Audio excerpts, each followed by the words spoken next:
आज के क्लास में आप सभी स्टूडेंट पढ़ने जा रहे हैं कॉम्प्लेक्स कंपाउंड चैप्टर का एक बेहद इंपॉर्टेंट टॉपिक जिसका नेम है इफेक्टिव एटॉमिक नंबर। आज तक आप सभी स्टूडेंट एटॉमिक नंबर का नेम सुने थे और आज इस 12th क्लास में पहली बार इफेक्टिव एटॉमिक नंबर पढ़ने जा रहे हैं। तो ये इफेक्टिव एटॉमिक नंबर का कॉन्सेप्ट किस चीज से रिलेटेड है पहले ये आपको बता दें। आप लोग को अच्छे से पता हो चुका है कि किसी भी कॉम्प्लेक्स कंपाउंड में सेंट्रल मेटालिक एटम दो तरह का वैलेंसी रखता है, एक प्राइमरी वैलेंसी और एक सेकेंडरी वैलेंसी। या फिर आप Werner theory of coordination compound के तहत अच्छे से पढ़ चुके हैं कि जब कोऑर्डिनेशन स्फीयर में सेंट्रल मेटालिक एटम इलेक्ट्रॉन का लॉस करता है तो वो अपने ऑक्सीडेशन नंबर को रिप्रेजेंट करता है और गेन करता है जब लिगेंड से इलेक्ट्रॉन पेयर तो वो अपने नंबर ऑफ कोऑर्डिनेट बॉन्ड का फॉर्मेशन करता है, मतलब कोऑर्डिनेशन नंबर को रिप्रेजेंट करता है। मतलब हम क्या कहना चाहते हैं आप इसको देखते हुए सुनिए।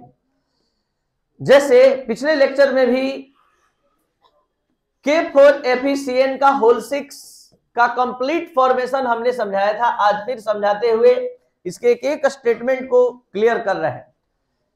ऐसे आपको बता दें कि जो इफेक्टिव एटॉमिक नंबर है उसका सीधा संबंध सेंट्रल मेटालिक एटम से है और सेंट्रल मेटालिक एटम से एटॉमिक नंबर से है।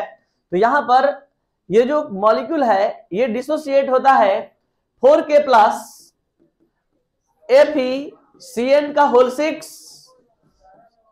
4 माइनस में टूटता है।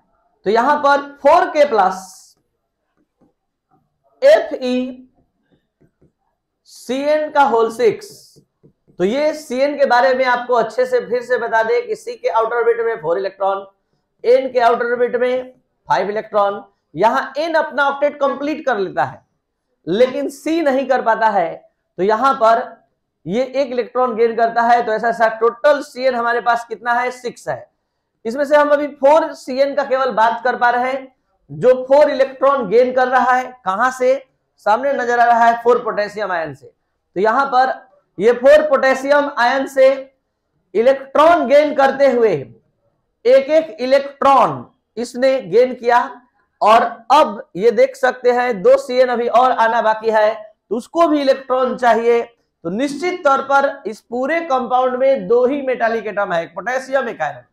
पोटेशियम जितना लॉस किया था उतना यहां ये 4 Cn को दे दिए। अब हमको 2 और इलेक्ट्रॉन चाहिए तो 2 और कौन लॉस करेगा? आयरन।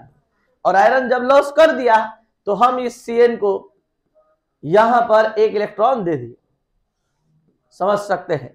और इस Cn को भी हमने दे दिया तो यहां भी समझ सकते हैं कि 1 इलेक्ट्रॉन। अब देखिए कोऑर्डिनेट बॉन्ड का फॉर्मेशन। ये कोऑर्डिनेट बॉन्ड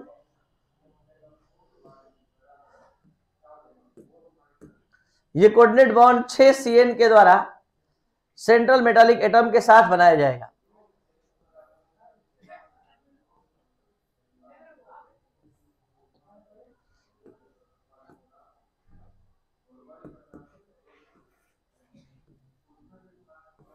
अब यहां पर आप सभी स्टूडेंट अच्छे से समझ सकते हैं कि सेंट्रल मेटालिक एटम क्या क्या किया। 2 इलेक्ट्रॉन का लॉस किया और 6 पेयर इलेक्ट्रॉन का गेन किया। तो उसके एटॉमिक नंबर का संबंध इलेक्ट्रॉन से होता है। आप अच्छे से जानते हैं atomic number equal number of proton equal number of electron.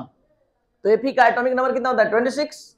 2 electron इसने लॉस किया, हो गया 24 और 6 पेयर इलेक्ट्रॉन गेन किया, लेकिन एक कोऑर्डिनेट बॉन्ड से 2 इलेक्ट्रॉन गेन कर रहा है तो बना है 6 कोऑर्डिनेट बॉन्ड, लेकिन इलेक्ट्रॉन गेन किया जस्ट डबल 12। तो किसी भी कोऑर्डिनेशन स्फीयर में सेंट्रल मेटालिक एटम पर जितने इलेक्ट्रॉन प्रेजेंट होते हैं बस उसी की संख्या को कोऑर्डिनेशन ये इफेक्टिव एटॉमिक नंबर कहते हैं। इफेक्टिव एटॉमिक नंबर क्या है? The number of electrons present at the central metallic atom in any coordination sphere is called effective atomic number. अब इसको हम अभी यहां थ्योरी के माध्यम से समझाए, इसी टॉपिक को दोबारा समझाने जा रहे हैं प्रॉब्लम के माध्यम से, एक क्वेश्चन के माध्यम से। देखा जाए K4FeCN का होल 6, K4FeCN के होल 6 में सेंट्रल मेटालिक एटम का इफेक्टिव एटॉमिक नंबर हम निकालने जा रहे हैं। तो इफेक्टिव एटॉमिक नंबर का जो फॉर्मूला होता है आप सभी स्टूडेंट देख सकते हैं Z-ON + 2 × Cn होता है। 2 इंटू CN होता है। तो इफेक्टिव एटॉमिक नंबर 3 फैक्टर्स पर डिपेंड करता है। एटॉमिक नंबर, जो आपको एटॉमिक नंबर याद होना चाहिए कम से कम 1 से 30 तक। उसके बाद ऑक्सीडेशन नंबर और कोऑर्डिनेशन नंबर। मेन फैक्टर 2 है, पहला ऑक्सीडेशन नंबर, दूसरा कोऑर्डिनेशन नंबर। तो ऑक्सीडेशन नंबर पर अपना पूरा ध्यान केंद्रित कीजिए, ऑक्सीडेशन नंबर निकलवाइए। तो इसके लिए मानिए let oxidation number of Fe equal x, और यहां पोटेशियम का बोल दीजिए जल्दी से, +1 इंटू 4, Fe का x, Cn का -1 इंटू इक्वल क्यों 0? The algebraic sum of all the elements which are present in a compound is equal to 0। किसी भी कंपाउंड में प्रेजेंट जो भी एलिमेंट्स होते हैं उसके ऑक्सीडेशन नंबर का सम 0 होता है। अब ये सॉल्व करेंगे, x इक्वल 6 माइनस 4 इक्वल +2। तो यहां ऑक्सीडेशन नंबर आ चुका है। अब हमको कोऑर्डिनेशन नंबर निकालना है। कोऑर्डिनेशन नंबर, तो कोऑर्डिनेशन नंबर आप सभी स्टूडेंट पढ़ चुके हैं, अच्छे से पढ़ चुके हैं। The number of coordinate bond formed by ligand with central metallic atom in any coordination sphere is called coordination number। कोई दिक्कत? तो यहाँ नजर आ रहा है कि कोऑर्डिनेट बॉन्ड कितना बना है, 6, ठीक है। तो इस तरह से कोऑर्डिनेशन नंबर डायरेक्ट आप बोलने का कैपेसिटी रखते हैं। तो यहाँ पर कोऑर्डिनेशन नंबर ऑक्सीडेशन नंबर दोनों निकल गया। चलते हैं इफेक्टिव एटॉमिक नंबर निकालने। Effective atomic number, first of all atomic number minus oxidation number, ठीक है। और यहां 2 इंटू 6, ये दोनों पहले ऐड होगा, 38 माइनस 2 इक्वल 36, अप्रोक्स 2 क्रिप्टन। अब आपको सारा कहानी समझ में आएगा कि हम सभी एटम और आयन का ऑक्टेट दिखा दिए, इसका लॉस करवा के दिखा दिए कि एक इलेक्ट्रॉन लॉस कर दिया, 288 हो गया। इस दोनों का आपस में शेयरिंग करने से हो गया। इसका नहीं दिखा पाए थे, प्रूफ नहीं पेश कर पाए थे आपसे कि ये किसका ऑक्टेट गेन करेगा, ये कैसे स्टेबल होगा। आपको पता है ऑक्टेट रूल, किसी एलिमेंट के आउटर ऑर्बिट में 8 इलेक्ट्रॉन होता है तो स्टेबल होता है, और 8 नहीं होता है तो किसी नोबेल गैस का कॉन्फ़िगरेशन अचीव कर लेता है तो वो स्टेबल हो जाता है। तो बढ़िया से देखिए ना, ये लॉस और गेन के बाद कितना अचीव किया, 36, और 36 किसके बराबर होता है। और अब उसके स्टेबिलिटी यहां देख सकते हैं, ये स्टेबल हो चुका है लॉस और गेन के बाद। तो वास्तव में इफेक्टिव एटॉमिक नंबर की सहायता से कि सेंट्रल मेटालिक एटम की स्टेबिलिटी भी पता लगाया जाता है कि कोऑर्डिनेशन स्फीयर में वो कोऑर्डिनेट बॉन्ड तो बना दिया लिगेंड के साथ, लेकिन बनाने के बाद भी ये स्टेबल हो पाया कि नहीं, एक अच्छा एटॉमिक नंबर अचीव किया कि नहीं। तो इफेक्टिव एटॉमिक नंबर क्या है, किसी भी कोऑर्डिनेशन स्फीयर में सेंट्रल मेटालिक एटम के अराउंड जो इलेक्ट्रॉन प्रेजेंट होते हैं उसको कहते हैं effective atomic number. Effective atomic number को कैलकुलेट किया जाता है atomic number minus oxidation number +2 into coordination number.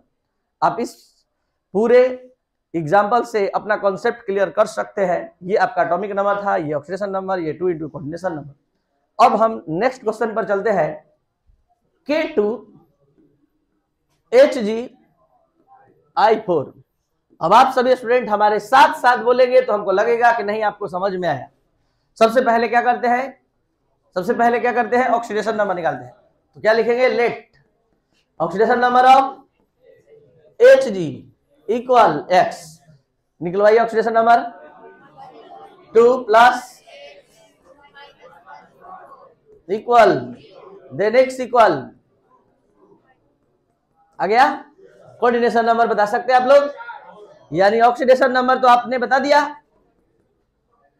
Coordination number बताइए 4 हो गया।